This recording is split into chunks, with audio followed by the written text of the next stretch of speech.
skiing particularly in our county.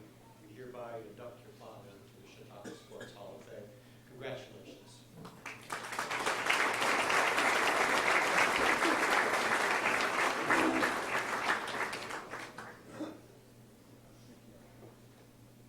Our family are honored to be here tonight to receive this honor and legacy to our father and grandfather, Alan Ramsey Riddell.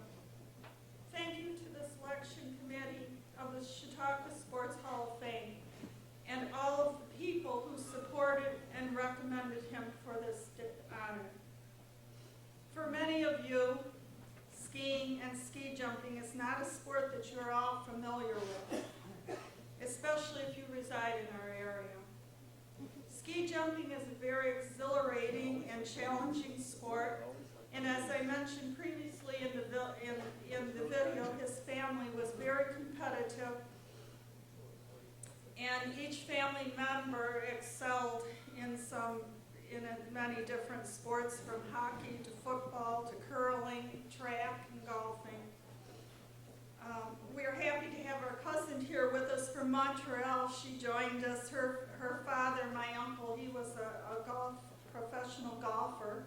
My grandfather, James, was the owner and manager of the Canadian football team, the Montreal Winged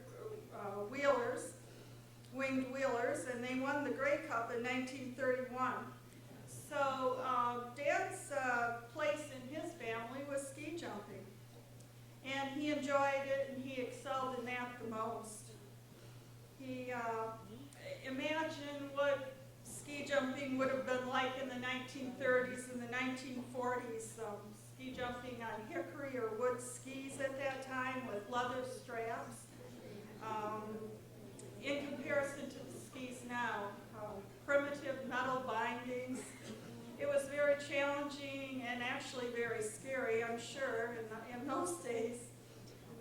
During his ski jumping days, Ramsey always tried to perfect his skills. He was a perfectionist in a lot of ways, and he always tried to jump farther and challenge himself each time. After his Canadian ski jumping days were over, he moved to this area and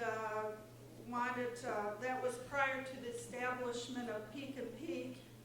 He wanted other people to enjoy some ski jumping, so he helped to build a little ski jump at the Jamestown Ski Club located in Frewsburg many years ago. As the founder of the Peak and Peak Ski Patrol, he worked diligently to establish his first patrol, which at that time consisted of new and inexperienced skiers. There weren't an awful lot of ski areas in the area at that time. Mr. Pete Howard, a former ski patroller of Dad's who's with us tonight, will tell you that Ramsey's, my dad's untiring devotion, I guess that's a good way to put it, managed to establish and build the finest national ski patrol in our area and in New York State as well. I really tried hard to think of what Dad would have said if he could have been here tonight. I know that he would have enjoyed being among so many sports enthusiasts and listening and hearing Shane Conlon speak. He loved football, and he really loved the Buffalo Bills too. He was very modest and a very humble person, and would never expected this wonderful honor. I think he probably would have just said thank you and been very, very honored to receive this honor. And with that being said, thank you again for this honor and legacy to our father,